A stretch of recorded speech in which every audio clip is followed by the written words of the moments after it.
In this video, I'm going to show you how to fix edjing mix app not working.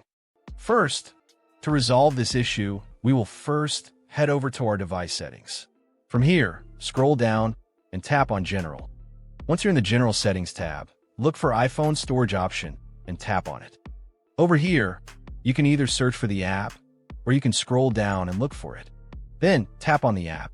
On the next screen, you need to tap on the Offload app option. A confirmation pop-up will come up.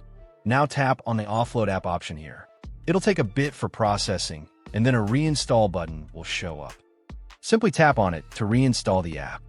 This should resolve the issue, but if it doesn't, then you need to check if the app is running an older version. Head over to App Store. From here, double tap on this search icon in the bottom right corner, and then search for the app. Once the app comes up in the search result, and if you see this update button right next to the app, simply tap on it to make sure you're running the latest version of the app. However, if you continue to encounter this issue, then you will need to completely reinstall the app, which usually resolves the problem.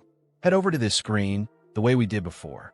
And over here, tap on the Delete App option here to uninstall the app from your device. A confirmation pop-up will come up.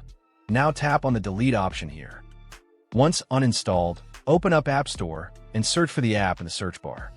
After the app comes up in the search result, simply click on this cloud icon to install it back onto your device. Hopefully, this resolves the issue. If it does, consider sending a super thanks to support our channel. And also don't forget to hit the subscribe button. We'll see you in the next video.